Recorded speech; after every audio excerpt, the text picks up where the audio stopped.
তাজমহল, যাকে বলা হয় পৃথিবীর সপ্তম আশ্চর্য, যার অবস্থান ভারতের রাজধানী নয়াদিল্লি থেকে 200 কিলোমিটার দূরের শহর আগ্রায়। হ্যাঁ বন্ধুরা, আজ আমি আপনাদের দেখাতে চলেছি মুঘল সম্রাট শাহজাহান ও তার স্ত্রী মমতাজের অমর প্রেমের কীর্তি নিদর্শন তাজমহল, যেটি দেখার জন্য প্রতি বছর দেশ এবং বিদেশ থেকে প্রায় 40 থেকে 50 লক্ষ মানুষ আগ্রায় এসে ভিড় করে। সম্রাট শাহজাহান তাজমহলটি নির্মাণ করেছিলেন একদম যমুনা নদীর তীরে ও জঙ্গলময় একটি স্থানে, যেটি দেখতে এখনও পাড়ি দিতে হয় অনেকটাই জঙ্গলে ঘেরা পথ এবং অসংখ্য গাছগাছালি ও ফুল ও ফলের বাগান। চোখের সামনে যে টিকিট কাউন্টারটা আপনারা দেখতে পাচ্ছেন, এটি হলো তাজমহলের ঢোকার টিকিট কাউন্টার, অর্থাৎ এখান থেকে টিকিট কাটতে হয়। টিকিটের প্রকারভেদ এক এক দেশের মানুষের জন্য এক এক রকম। আপনি যদি ভারতীয় হয়ে থাকেন তাহলে আপনার টিকিটের মূল্য মাত্র 50 রুপি। আপনি যদি সার্কভুক্ত দেশের কোনো মানুষ হয়ে থাকেন তাহলে আপনার টিকিটের মূল্য 550 রুপি। আর আপনি যদি সার্কভুক্ত দেশের না হয়ে অন্য কোনো দেশের লোক হয়ে থাকেন তাহলে আপনার টিকিটের মূল্য 1100 রুপি। অর্থাৎ এক এক দেশের মানুষের জন্য এক এক রকমের টিকিটের মূল্য। তাজমহল হচ্ছে ভারতবর্ষের সবচেয়ে আকর্ষণীয় এবং বিখ্যাত একটি পর্যটন কেন্দ্র, যেটিকে সম্রাট শাহজাহানের 20,000 কলা কৌশলী এবং সুদক্ষ কারিগর মিলে দীর্ঘ 22 বছর ধরে নির্মাণ করেছিলেন। নির্ধারিত গেটটি পার হলেই যে আপনি তাজমহল দেখতে পাবেন বিষয়টা কিন্তু তা না, তবে প্রবেশমুখের স্থাপনাগুলো দেখে আপনি মুগ্ধ হবেন অবশ্যই। চোখের সামনে যে স্থাপনাগুলো আপনারা দেখতে পাচ্ছেন সবগুলোই তাজমহল কেন্দ্রিক নির্মাণ করা হয়েছে, অর্থাৎ প্রহরী থেকে শুরু করে পরিচ্ছন্নতা কর্মী সহ 22,000 সুদক্ষ কর্মচারী বা প্রকৌশলী এই সমস্ত স্থাপনার ভিতর থেকে দিনরাত পরিশ্রম করে দীর্ঘ 22 বছরে এই তাজমহলটি নির্মাণ করেছিলেন। আর ওই সমস্ত প্রকৌশলী বা কলা কৌশলীদের থাকার জন্য এই ঐতিহাসিক স্থাপনাগুলা নির্মাণ করা হয়েছিল। এই পথ দিয়ে আপনি যখন আরেকটু সামনের দিকে এগিয়ে যাবেন দেখতে পাবেন বিশাল একটি রাজপ্রাসাদের মতো ভবন।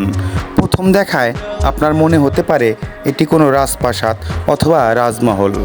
আসলে এটা কোনো রাজপ্রাসাদ অথবা রাজমহল নয়, এটি হচ্ছে তাজমহল দেখার জন্য ভিতরে যাইতে চাইলে এটি হচ্ছে মূল গেট, অর্থাৎ এই গেট দিয়ে প্রবেশ করেই আপনাকে তাজমহল দেখতে হবে। এই গেটটি পার হলেই আপনি তাজমহল দেখতে পাবেন।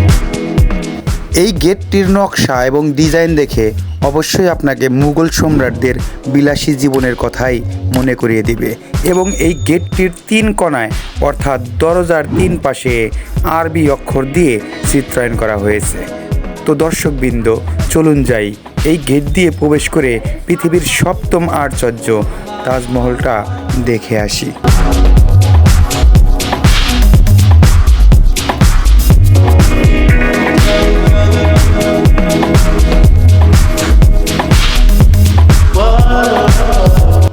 এটি হচ্ছে সেই তাজমহল যেটিকে বলা হয় পৃথিবীর সপ্তম আশ্চর্য। এই গেট দিয়ে প্রবেশ করে আপনি যখন প্রথমেই তাজমহলটি দেখতে পাবেন তখন আপনার মনের ভিতরে যে কী ধরনের অনুভূতি হবে সেটা ভাষায় প্রকাশ করার মতো না। একজন স্বামী তার স্ত্রীকে কী পরিমাণ ভালোবাসলে, কী পরিমাণ তার স্ত্রীর প্রেমে পাগল থাকলে তার মৃত্যুর পর শত শত কোটি টাকা, মিলিয়ন ট্রিলিয়ন ডলার খরচ করে এরকম একটি নিদর্শন তৈরি করতে পারে, যা এই সম্রাট শাহজাহানের তাজমহল না দেখলে আপনি নিজেকে বিশ্বাস করাতে পারবেন না। তাজমহলটি দেখতে এতই সুন্দর যে এটি ভাষায় প্রকাশ করার মতো না। এটি হচ্ছে সেই তাজমহল যাকে সম্রাট শাহজাহান তার স্ত্রী মৃত্যুর পর পৃথিবী যেন তাকে মনে রাখে, সে যেন সারা জীবন তাকে মনে রাখে, তার স্ত্রীর ভালোবাসার প্রতি সম্মান দেখিয়ে এই তাজমহলটি নির্মাণ করেছিলেন, যাকে বলা হয় পৃথিবীর সপ্তম আশ্চর্য।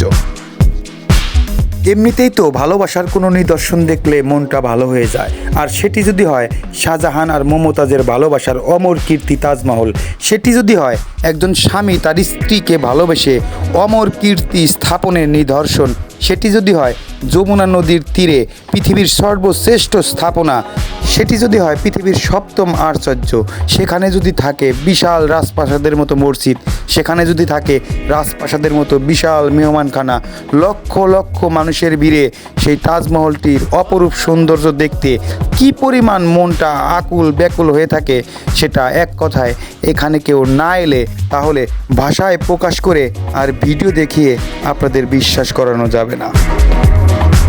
সম্রাট শাহজাহান 1632 সালে এই তাজমহলের নির্মাণ কাজ শুরু করেছিলেন, আর এই তাজমহলের নির্মাণ কাজ শেষ হয়েছিল 1653 সালে।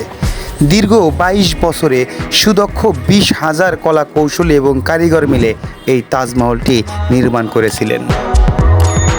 ইতিহাস থেকে সম্রাট শাহজাহান ও মমতাজের প্রেম সম্পর্কে যতটুকু জানতে পেরেছি তা হলো 1607 সালে সম্রাট শাহজাহান মমতাজকে প্রথম দেখেন এবং প্রথম দেখাতেই সম্রাট শাহজাহান মমতাজের প্রেমে পড়ে যান এবং ওই বছরই সম্রাট শাহজাহানের সঙ্গে মমতাজের বিয়ের বাগদান শেষ হয় এবং বিয়ের মূল আনুষ্ঠানিকতা শেষ হয় 1612 সালে।